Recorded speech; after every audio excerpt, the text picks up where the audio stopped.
আমি কোরআন পাক থেকে সূরা নিসা আয়াত নম্বর 36, আয়াত নম্বর 36-এ আল্লাহ পাক শেষের অংশে কিছু কথা বলছেন। আল্লাহ পাক বলছেন, নিশ্চয়ই ইন্নাল্লাহা লা ইউহিব্বু মান কানা মুখতালান ফখুরা। ইন্না মানে কি? নিশ্চয়। ইন্নাল্লাহা আল্লাহ, নিশ্চয়ই আল্লাহ, লা ইউহিব্বু আমি পছন্দ করি না। লা লা মানে কি? না। লাম আলিফের লা, লাম আলিফ জবর, লা মানে হচ্ছে কি? না। আমি নিশ্চয়ই, আল্লাহ রাব্বুল আলামিন বলছেন, ইন্নাল্লাহা লা ইউহিব্বু নিশ্চয়ই আমি মোহাব্বত করি না, পছন্দ করি না সেই সকল লোককে। কি বলছেন? মা কানা মুখতালান ফখুরা, মা কানা মুখতালান ফখুরা, যারা ফখর করে। ফখর মানে কি? ফখর মানে দাম্ভিকতা, তাই তো নাকি? ফখর মানে অহংকার। গর্ব আলাদা জিনিস, অহংকার আলাদা জিনিস, তাই তো নাকি? গর্ব মানে কি? আল্লাহ পাক আমায় দিয়েছেন সব কিছু, সে একটা গর্ব।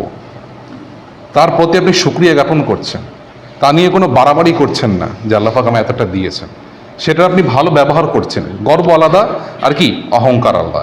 আল্লাহ কি বললেন? ইন্নাল্লাহা নিশ্চয়ই আমি রব্বুল আলামিন লা ইউহিব্বু ভালোবাসি না, পছন্দ করি না। কাদেরকে? মা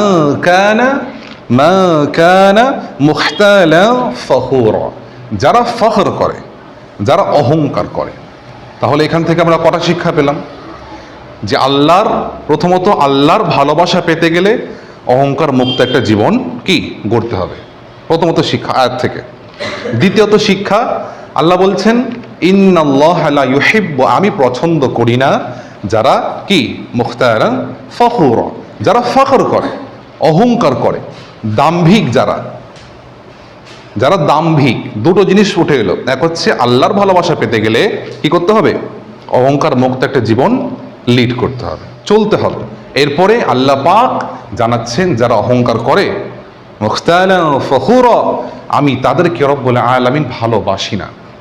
আমরা আল্লাহর কাছে দোয়া করি, আল্লাহ পাক রব্বুল আলামিন আমাদের সকলকে যেন একটা অহংকার মুক্ত জীবন নসিব করেন। সকলে বলে আল্লাহুম্মা আমিন।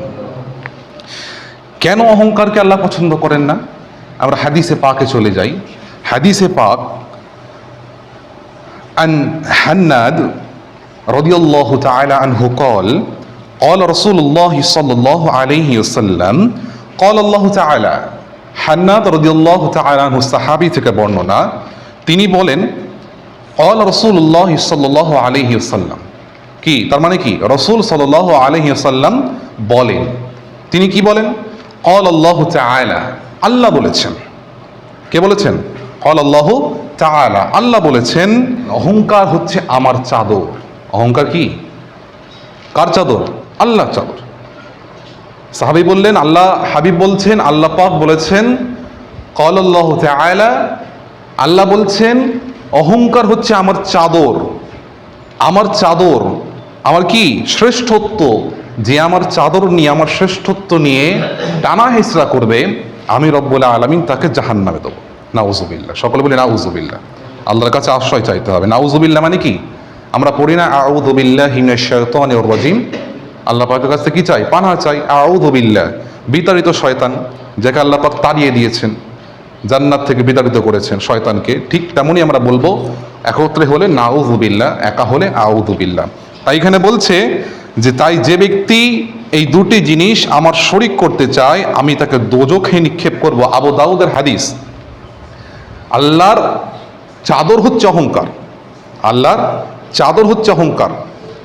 এমন একটা সাপোজ ধরে নেন, এইভাবে ঠিক ধরেন একটা কোন একটা কিছু পড়ে আছে, আমার এখন অহংকার হচ্ছে আমার এই পাগড়ি, আমার শ্রেষ্ঠত্ব বর্ণনা করছে, তাই কিনা? এই পাগড়ি যদি কে এখন ধরে টান দেয়, আমি কি তাকে ছেড়ে দেবো? হ্যাঁ, গতকাল যেমন ওই যে আয়ান, পাগড়িটা ওখানে রাখা রয়েছে, আমার পাগড়ি বাঁধা থাকে টুপির মধ্যে, এবার খুলে গেলে একটু কষ্ট হয়, আবার বাঁধতে হবে, কষ্ট করে বাঁধবো, এখানে তো আয়না নেই, আবার জানলা গিয়ে বাঁধতে হয়। তা আমি ওকে বললাম যে কেন পাগড়িটা ধরেছিস তুই, একটু রেগে গিয়ে বললাম মাগরিবের সময়। তেমনই বিষয়টা হচ্ছে এরকম, ধরেন এটা হচ্ছে আমার কি শ্রেষ্ঠত্ব, মাথায় রয়েছে একটা সুন্নাহ, এটার জন্য মানুষের একটা আলাদা রূপ দেখায়, আলাদা একটা সৌন্দর্য ফুটে ওঠে, অন্তরে প্রফুল্লতা হয়। তেমনই আল্লাহ পাকের অহংকার চাদর। আল্লাহ পাক অহংকার করবেন না তো আমরা করব? আমাদের কি আছে? আমরা নিঃস্ব, আমরা একটা তরল পদার্থ দিয়ে তৈরি হয়েছি যা দ্রুত বেগে শরীরে চলে আসে, সেটা থেকে আল্লাহ পাক রব্বুল আলামিন আমাদের তৈরি করেছেন। আবার আমাদের মাটির সাথে কি মিশে যেতে হবে, আমাদের অহংকারের কোনো প্রশ্নই ওঠে না। আল্লাহ পাক তৈরি করেছেন, আল্লাহ পাক পাঠিয়েছেন, কি জন্য পাঠিয়েছেন, কি করতে পাঠিয়েছেন, কি করব না করব, এত নেয়ামত দিয়েছেন আল্লাহ পাক ওনার অহংকার সাজে, ওনার অহংকার সাজে। তাই আল্লাহ পাক বললেন যে আমার চাদর নিয়ে টানা হেঁচড়া করে আমি রব্বুল আলামিন তাকে দোজখের মধ্যে, জাহান্নামের মধ্যে নিক্ষেপ করব, নাউযুবিল্লাহ।